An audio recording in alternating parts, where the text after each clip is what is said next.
यहाँ मैं बाबूजी के द्वारा लिखे गए और नामचीन पत्रिकाओं में प्रकाशित कुछ एक लेखों को प्रस्तुत करने जा रहा हूँ। उम्मीद है दर्शक इसे देखकर और सुनकर लाभान्वित होंगे। आज के लेख का नाम है आदि कारण परब्रह्म ही श्री राम स्वरूप में अवतरित थे। यह लेख संकट मोचन कृपा निधान पत्रिका जो प्रयाग से प्रकाशित है 25 मार्च 1999 विशेषांक के अंतर्गत पृष्ठ संख्या 27-31 से लिया गया है। तो प्रस्तुत है लेख आदि कारण परब्रह्म ही श्री राम रूप में अवतरित थे। लेखक स्वर्गीय गणेश तिवारी, द्वारिकापुरी, खगोल, पटना। एतयोर उपनिषद के ब्रह्म निरूपण प्रकरण के प्रथम खंड के प्रथम अनुवाक में कहा गया है, ओम आत्मा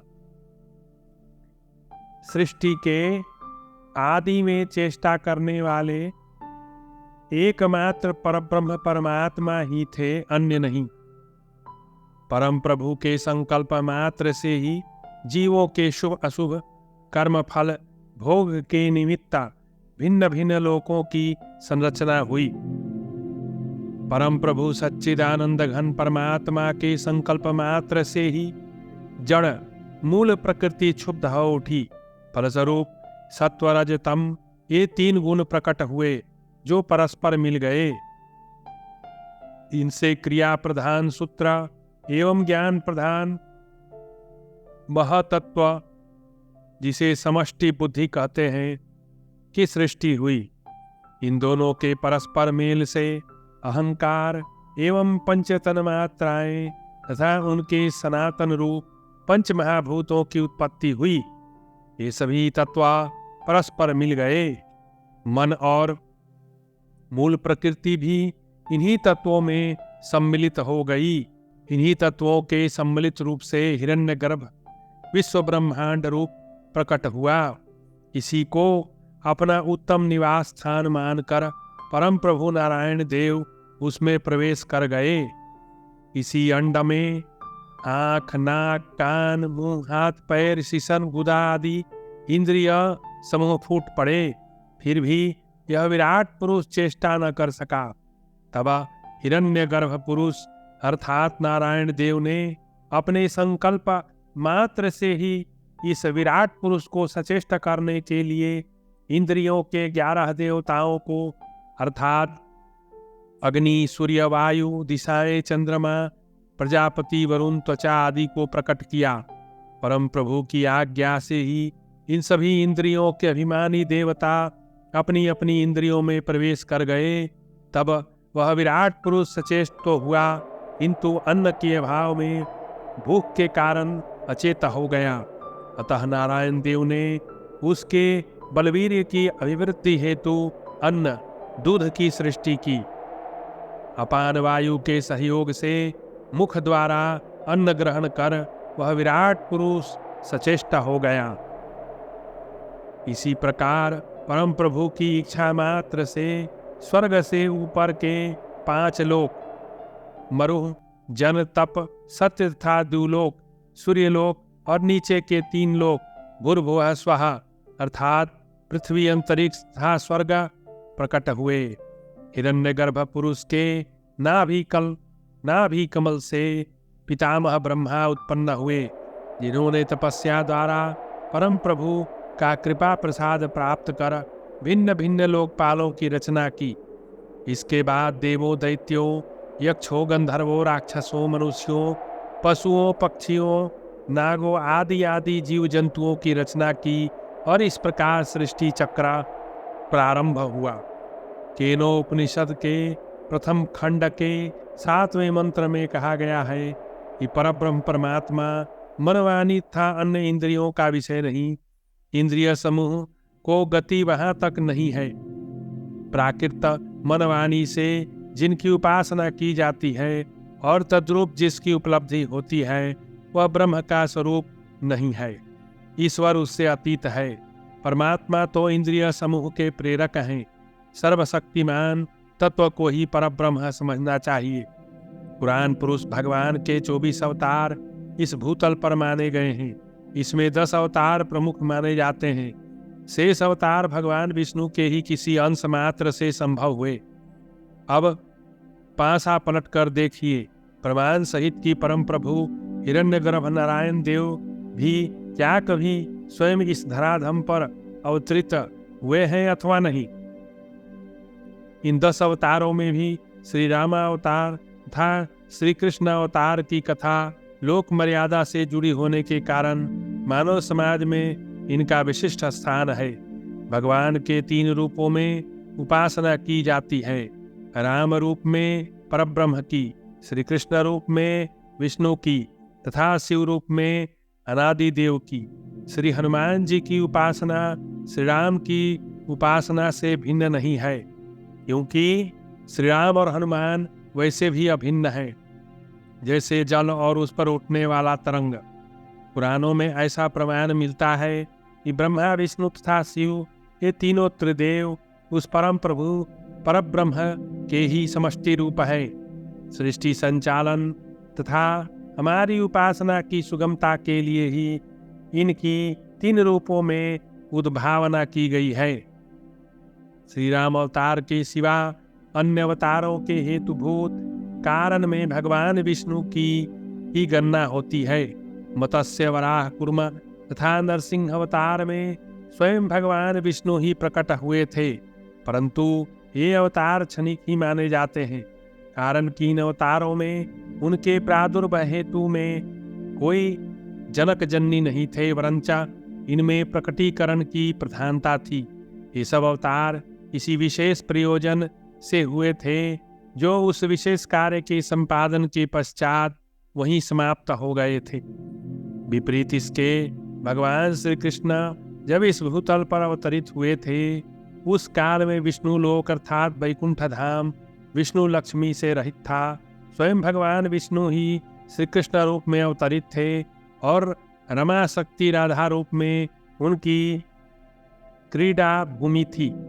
चिरकाल तक इस अवनीतल पर निवास कर अद्भुत लीला के साथ ही बलाभिमानी राक्षसी प्रवृत्ति के दुष्ट महिपतियों एवं दैत्यों का लीलापूर्वक वध कराकर मानव कल्याण के निमित्त वेदांत के टीका टिप्पणी रूप गीता का उपदेश देकर पुनः अपने वैकुंठ धाम को पधार गए।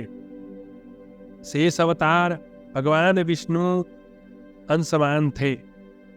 पूर्ण ब्रह्म के अवतार भगवान श्री राम, परम प्रभु निर्गुण निर्विकार अभेद जन्मा अखंड अनंतनादि देव परब्रह्म परमात्मा नारायण देव ही स्वयं श्री राम रूप में अवतरित होकर 11,000 वर्षों पर्यंत इस पृथ्वी को स्वर्ग का रूप प्रदान किया। आइए इस संदर्भ पर हम सप्रमाण विचार करें। श्री रामचरितमानस महाग्रंथ के अनुसार विवस्वान आत्मज स्वयंभू मनु, जिससे मनुष्यों की यह अनुपम सृष्टि हुई, ने अपनी प्राणवल्लभा पत्नी सती साध्वी शत्रुपा जी के साथ पुनीत नदी गोमती के तट पर दुष्कर तपस्या कर रहे थे। उनके अनुपम तपस्या से अभिभूत होकर पितामह ब्रह्मा विष्णु तथा वृषध्वज महेश्वर अनेक बार राजर्षि दंपति के समीप प्रकट होकर अनेक प्रलोभन देकर उन्हें बार बार मांगने के लिए प्रेरित किए, किंतु धीरमती राजर्षि दंपति किसी प्रलोभन में न पड़कर अनादि देव परम प्रभु के अमोघ दर्शन हेतु अटल रहते हुए अपनी तपस्या को और भी दृढ़ कर दिए।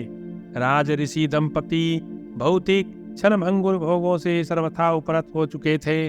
अपनी संपूर्ण इंद्रियों को वश में कर अति गंभीरता से विचार कर यह दृढ़ निश्चय किए कि यदि श्रुति के ये वचन सत्य हैं कि परम पुरुष परमात्मा हिरण्यगर्भ नारायण देव भक्तवत्सल है और अपने प्यारों भक्तों पर अहेतु की कृपा करते हैं, तो कभी न कभी उनकी अभिलाषा अवश्य पूरी होगी। ऐसा मन बनाकर उदान वायु के सहयोग से सुषुम्ना नाड़ी के द्वारा प्राण को ब्रह्मरंध्र में धारण कर श्वास क्रिया को प्रभावहीन कर अतिशय दुष्कर उपासना में लगे तथा प्रभु के शरणागत होकर 12 मंत्र से अक्षय ब्रह्म को पुकारने लगे। इस कठिन तपस्या की कहीं तुलना न थी। भक्तवत्सल भगवान नारायण देव का सिंहासन अब डोला। गंभीर स्वर में आकाशवाणी हुई, मुझे महादानी मानकर राजर्षि दंपति अपने मन भावन वर की याचना करें। यह अमृत स्वरूप वाणी जब राजर्षि दंपति के स्वर्ण रंध्रों के मार्ग से उनके उदर में गई तो उनके अंग अव्यय जो तपस्या काल में क्षतिग्रस्त हो गए थे, वे ऐसे हृष्ट पुष्ट हो गए मानो वे अभी अभी अपनी राजधानी से वन को पधारे हो। चतुर नरेश को अपूर्ण विश्वास हो गया कि परम प्रभु की कृपा दृष्टि उन पर हो गई।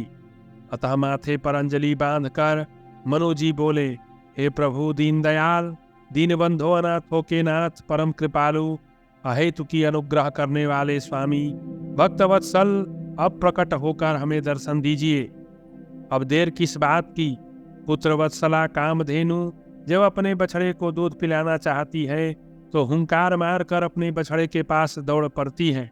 वैसे ही नारायण देव गरुड़ पर सवार दिशाओं को जगमगाते हुए राजऋषि दंपति के सम्मुख प्रकट हो गए तथा वर मांगने के लिए उन्हें प्रेरित किया।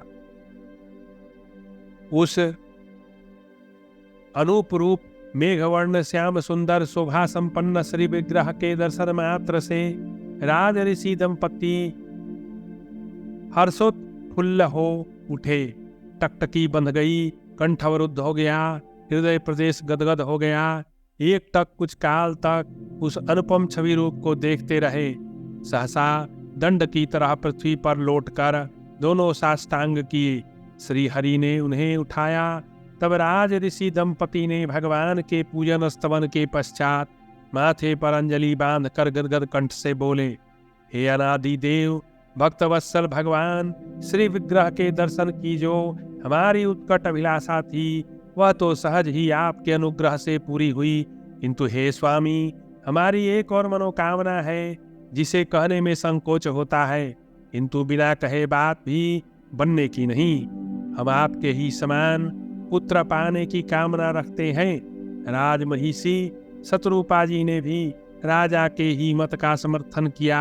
तब दुंदुभी स्वर में नारायण देव बोले, एवमस्तु, किंतु हे राजन, अपने समान तो मैं स्वयं हूँ, अन्य नहीं, अतः मैं दूसरा कहाँ ढूंढूं? अतएव मैं स्वयं ही आपके पुत्र रूप में अवतरित होऊंगा, अकेला नहीं, अपने अंशों के साथ। मेरी प्रबल माया के कारण भूताद्याशक्ति भी आपके गृह की शोभा बढ़ाएगी। अब आप कुछ काल तक अमरावती में पधार कर वहां उपलब्ध नाना प्रकार के भोगों को भोगें। जब आप सूर्यवंश सम्राटों के सम्राट चक्रवर्ती दशरथ कौशल्या के रूप में आप प्रादुर्भूत होंगे, तब मैं आपकी गोद में खेलूंगा। ऐसा कहकर परम प्रभु जैसे प्रकट हुए थे वैसे ही अंतर ध्यान हो गए। इसी मानस ग्रंथ में एक और हृदय स्पर्शी मार्मिक प्रसंग आया है। विदेहराज जनक के बाग में सदा ही बसंत ऋतु लुभाया रहता था, मानो ऋतुराज कामदेव का वह स्थायी निवास स्थान हो। रघुवंशी बंधु श्री राम लक्ष्मण भी उस मनोरम बगीचे के दर्शन मात्र से एक विलक्षण आनंद की अनुभूति से हर्षोत्फुल्ल हो उठे थे। जनक राजा के बगीचे में जिस समय दोनों रघुवंशी बंधु फूल चुनने में व्यस्त थे, ठीक उसी समय गौरी पूजन हेतु जनक राज नंदिनी श्री सीता जी अपनी सहेलियों के साथ उस बाग में पधारी थी। श्री सीताराम के अलग अलग अलौकिक रूप को देखकर कामदेव, जिसे अपनी सुंदरता का अभिमान था, वह लज्जित सा हो गया। अब उसे लज्जा से उत्पन्न एक शरारत सूझी।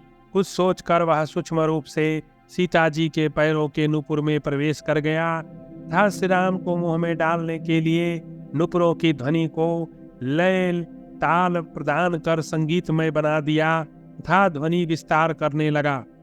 उस मनमोहक कर्णप्रिय शुद्ध सुमधुर संगीतमय ध्वनि से उस स्थली के पेड़ पौधे, वन बल्लरियां और लता कुंज सभी जीव जंतु प्रकंपित होने लगे। वह अतिशय सुमधुर संगीतमय ध्वनि जब श्री राम के श्रवण रंध्रों में पड़ी तो वे समझ गए कि जनकराज के बाग में सदा लुभाए रहने वाले लवलोक कामदेव ने संसार को चुनौती देकर अपने प्रभाव का विस्तार किया है। अतः अपने अनुज लखनलाल को सावधान करते हुए सुमधुर वाणी में बोले, तात लखनलाल, देखो यह कैसी संगीतमयी विचित्र ध्वनि उठ रही है। लगता है अनंग देव अपनी विजय की कामना से इस जगत के समस्त प्राणियों को चुनौती दे रहे हैं। हम रघुवंशियों को का तो जन्मजात स्वभाव है कि हम काम मोहित कभी नहीं होते, और मुझे तो अपने मन का पूरा भरोसा है कि किसी भी परिस्थिति में विचलित न होने का। अपने इस स्वभाव के कारण ही रण क्षेत्र में रघुवंशियों का कभी किसी शत्रु ने पीठ नहीं देखा। हम काल की भी सामना करने में समर्थ है। दोनों रघुवंशी बंधु परस्पर बातचीत कर ही रहे थे कि सीता जी का दर्शन उन्हें हुआ। मनीमन सीता जी के अप्राकृतिक रूप लावण्य का प्रशंसा करते हुए दोनों भाई दोना के फूल लिए अपने गुरु मुनिवर विश्वामित्र के पास लौट गए और आप बीती उन्हें सुनाई।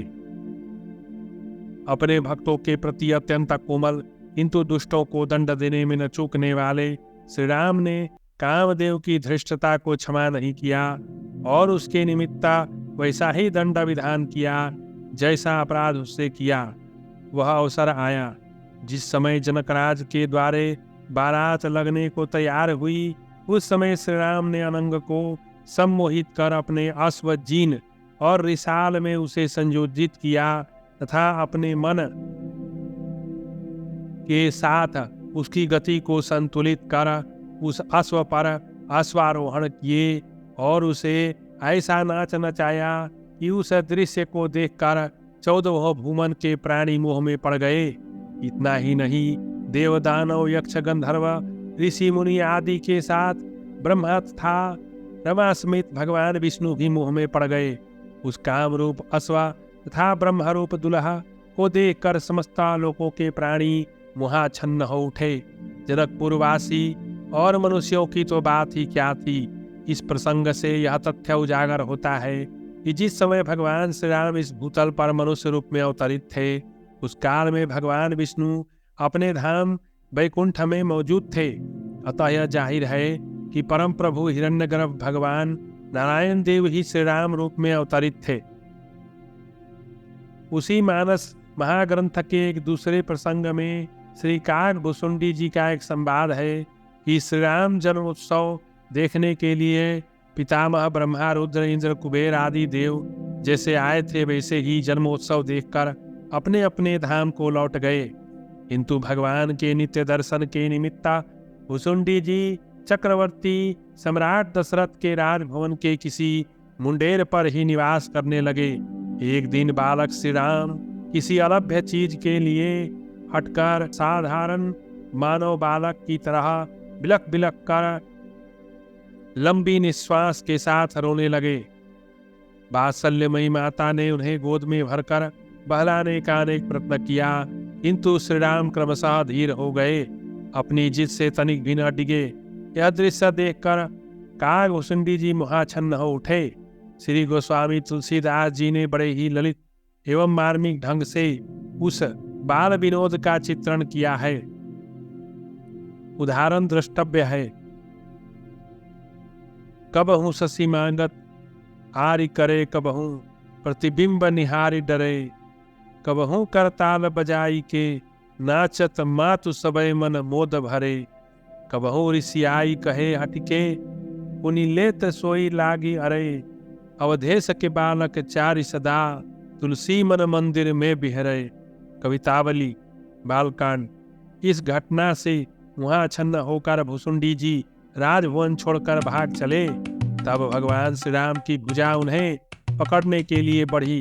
तरह तरह की उड़ान भरते हुए भिन्न भिन्न लोकों को पार करते हुए वे ब्रह्मलोक तक गए, किंतु वहां भी उस भुजा ने उनका पीछा न छोड़ा। ब्रह्मलोक अर्थात अपनी मातृभूमि तक ही उनकी गति थी, उससे आगे का मार्ग उन्हें ज्ञात न था। अतः किंकर्तव्य मूढ़ भुसुंडी जी ने अपनी आंखें मुंह दली और जब उनकी आंखें खुली तो अपने को बालक श्री राम के सम्मुख चक्रवर्ती महाराज दशरथ के राजभवन में पाकर अत्यधिक विषादग्रस्त हो उठे। उन्हें अतिशय विकल देखकर भगवान श्री राम हंसे और हंसी के साथ उनके मुख खोलते ही अतीव सूक्ष्म रूप से भुसुंडी जी प्रभु के उदर में प्रवेश कर गए। अपनी आप बीती नवघनाथ हरियान गरुड़ जी को सुनाते हुए भुसुंडी जी कहते हैं, हे हरिवाहन, प्रभु श्री राम को उदर में जो अद्भुत रचना मैंने देखी वह न तो मन में समाती है न वाणी द्वारा व्यक्त की जा सकती है। अगिनत ब्रह्मांडों लोकों की अतीव सुंदर रचनाएं मैंने देखी। भिन्न भिन्न चतुरानन, इंद्र, उपेंद्र, रुद्र, चांद, सूर्य, धूमकेतु, नदी, तालाब, समुद्र, पर्वत, झरने, देव, दानव, गंधर्व, यक्ष, मनुष्य, पशु, पक्षी आदि आदि मैंने प्रभु के उदर में देखे। भिन्न भिन्न ब्रह्मांडों तथा लोकों के में भ्रमण करते हुए 100 कल्प का समय बीत गया, किंतु उसका अंत नहीं दिखाई पड़ा। सब कुछ मैंने भिन्न भिन्न देखा, किंतु दूसरे श्री राम को देखकर मैं किंग कर्तव्य मूढ़ होकर विकल हो उठा। तब पुनः श्री राम हंसे और उनके हंसी के साथ ही मैं उनके उदर से बाहर आ गया। तब श्री राम ने मुझे अनपायनी भक्ति प्रदान करते हुए कहा, अब चिरजीवी होकर निर्भय विचरण करो। जहाँ निवास करोगे वहाँ 1 योजन की भूमि में उनकी माया का प्रवेश नहीं होगा। इस घटना को अन्य भाइयों तथा माता पिता ने न जाना। इस प्रसंग से इस बात की पुष्टि होती है कि भगवान श्री राम मनुष्य रूप में अवतरित होने पर भी अपनी ब्रह्म शक्ति से संपन्न थे, फिर भी अपनी माया की अधीनता को स्वीकार करते हुए मानवीय वसूलों के प्रति विशेष जागरूक थे। ब्रह्मा, विष्णु तथा भूत भावन महादेव जी तीनों त्रिदेव परम प्रभु परब्रह्म के ही समष्टि रूप है। इस तथ्य को स्वयं इन त्रिदेवों ने उस समय स्वीकार किया था जब तपस्यारत पुत्र कामी महर्षि अत्रि अनुसुईया को स्वयं उनके पुत्र रूप में अवतरित होने का वर देने के लिए ऋषि के आश्रम पर इकट्ठित उपस्थित हुए थे। अतः ऋषभ देव, दुर्वासा तथा निशाकर चंद्रमा ऋषि रूप से क्रमशः विष्णु, शिव तथा ब्रह्मा अवतरित हुए थे। वाल्मीकि रामायण के अनुसार श्री राम की जब लंका पर विजय हो चुकी थी, रणक्षेत्र में धराशायी सुग्रीव वीर सैनिक भी इंद्र की कृपा से जीवित हो उठे थे। तथा सती साध्वी सीता जी की भी अग्नि परीक्षा समाप्त हो गई थी और अयोध्या पहुंचने की अवधि भी 1 दिन शेष थी। उस समय श्री राम अपने छोटे भाई भरत, शत्रुघ्न तथा माताओं का स्मरण कर अतीव विषादग्रस्त हो उठे थे। अपने शिविर के मुख्य द्वार पर खड़े चिंताग्रस्त सोचते थे कि 1 दिन की शेष बची अवधि में यदि वे अयोध्या नहीं पहुंच पाते हैं तो निश्चय ही भरत प्राण त्याग कर सुरपुर के रास्ते चले जाएंगे। भरत के अनुगामी शत्रुघ्न भी उन्हीं का अनुगमन करेंगे। तब क्या होगा माताओं का तथा पूर्वासियों का। माताएं जो मुझसे भी अधिक भरत पर स्नेह रखती हैं, वे भी, हाँ भरत, तुम भी हम अनाथों को छोड़कर स्वर्ग का मार्ग अपनाया, ऐसा कहते हुए तड़प कर प्राण त्याग देंगी और मेरी यह विजय पराजय में तब्दील हो जाएगी। इसी दुश्चिंता में श्री राम विषादग्रस्त है। इसी को लक्ष्य कर अन्य देवताओं के साथ वहां पधारते हुए पितामह ब्रह्मा कहते हैं, दुष्टों का दमन करने वाले श्री राम सृष्टि के आदि अंत और मध्य में एकमात्र दृष्टिगोचर होने वाले चेष्टा रत एकमात्र परब्रह्म परमेश्वर तुम ही हो, अन्य नहीं। फिर साधारण मनुष्यों की तरह क्यों शोकग्रस्त हो रहे हो? श्री राम, तुम स्मरण करो, तुम ही चक्रधारी सर्वशक्तिमान भगवान नारायण देव हो। इस वसुंधरा को धारण करने वाले तुम ही हो। और आगे कहते हैं, अक्षर ब्रह्म सत्यम चांते चराघव, अर्थात सृष्टि के आदि अंत में शेष रहने वाले एकमात्र अक्षर ब्रह्म तुम ही हो। अपने मूल ऐश्वर्य को क्यों भूलते हो? क्या इस तरह तुम्हारा विषाद करना ठीक है? पितामह ब्रह्मा को उत्तर देते हुए भगवान श्री राम कहते हैं, पितामह, मैं तो केवल अपने को इतना ही जानता हूँ कि मैं दशरथ पुत्र राम हूँ, अन्य नहीं। यही श्री राम का रामत्व है। इतने में अपनी स्वेच्छा से पुष्पक विमान लाकर विभीषण ने भगवान श्री राम के चरणों में समर्पित कर दिया और अब समय पर अयोध्या पहुंचने की उनकी चिंता जाती रही। ऊपर के अनुच्छेद 3 में कहा गया है कि निर्गुण निराकार निर्विकार अनंत परब्रह्म परमात्मा मनवानी एवं अन्य इंद्रियों का विषय नहीं है, अर्थात मनवानी आदि इंद्रिय समूह की गति वहां तक नहीं है।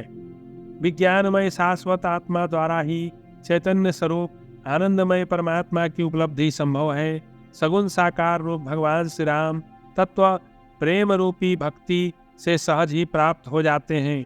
ऐसा निश्चित आगम का प्रमाण है कि श्रद्धा सहित श्री राम नाम का 3 करोड़ मानस जप करने से तत्व प्रेम रूपी भक्ति जागृत हो उठती है और तद्रूप जटाजूटधारी श्री राम का साक्षात्कार अवश्य ही इसी जीवन में हो जाता है। इसमें संशय की गुंजाइश नहीं है। इस परिप्रेक्ष्य में सिद्ध महात्मा स्वामी रामदास आदि की पुस्तक पढ़नी चाहिए। श्री राम के ब्रह्मत्व का निरूपण करते हुए संत शिरोमणि कवि कुलभूषण प्रातः स्मरणीय गोस्वामी तुलसीदास जी महाराज मानस में कहते हैं, मन समेत जहि जान न बानी तरक न सकहीं सकल अनुमानी। राम सच्चिदानंद दिनेशा नहीं तह मोह निशा लवलेशा। सहज प्रकाश रूप भगवाना नहीं तह पुनि विज्ञान बिहाना। जगत प्रकाश से प्रकाशक रामु मायाधीश ज्ञान गुण धामु।